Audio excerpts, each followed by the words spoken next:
I do want to say though, like one thing that people kind of like keep on comparing Tinman to is to Bowerman, Mhm.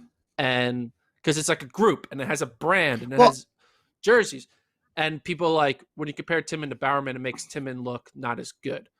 But here's the reality.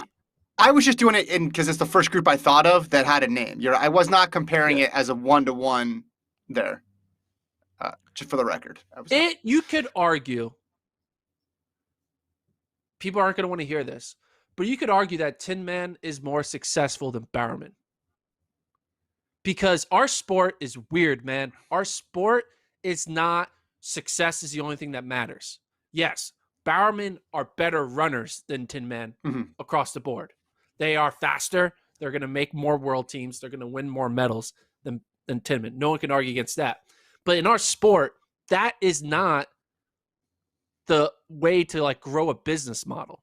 Like sport's a business, and we're in a business where our sport doesn't really care as many about who has the fastest time or just because you got Yeah. third place in a steeplechase or whatever. They care more about brand and growing a business, and people don't want to accept that. People only want to accept that fastest people are most important. They want to like you Right. rank the order, and if you're the fastest, you're most important. If you're second fastest, second. But like, hey, in business, it's not the fastest that gets paid the most. It's the people who know how to sell the brand. And look at someone like Kyle Merber. Kyle Merber probably got paid more than some other runners who he was slower than because he had a better brand, and his relationship with Hoka was more successful than someone who kind of kept their mouth quiet and just ran fast and no one really talked about it, and maybe it was in an event that wasn't as popular, you know.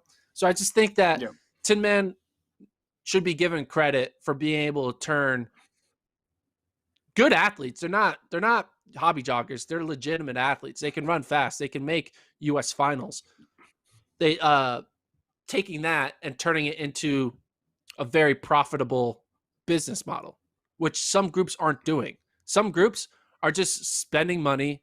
Like how much money does Pete Julian's group make?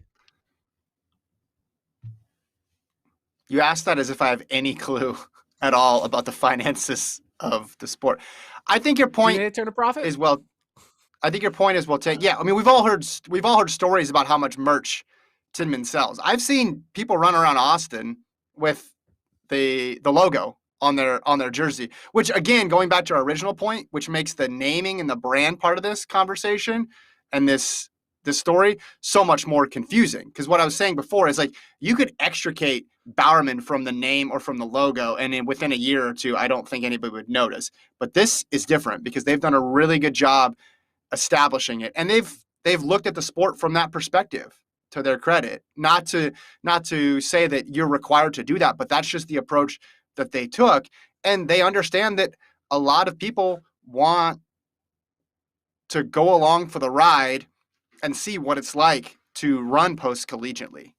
Maybe you don't run 13:05, maybe you run 13:25, but you're going to get perhaps more fans if you're open and accessible and you do things like sell things with a logo on it. So that way you can be a fan of the sport. 100%. I understand your perspective there from a business side of things. Man, you were going hard there on the brand stuff. It was like I was in Well, some sort I of mean, it's seminar just here. like No, I'm kidding. people don't want to face reality and they want to think that our sport like is like if you're LeBron James, you're most like it's not a 1-to-1 ratio of order of best to work. I mean, do you know how many people are better than Well, Americans both things are true, internationally? right? And like you could have any like random 205 Kenyan out there. They're probably getting paid less than a 210 marathoner in America because no one knows who they are. Mhm. It's just like branding There's is two different everything. It's not things. just Well, there's time. there's two different things. You can judge. You can say who are the fastest runners, right? And then you could say which group has the best business model. Those are two different things. We don't need to put it all in one thing and say this group is more successful than this group because of X.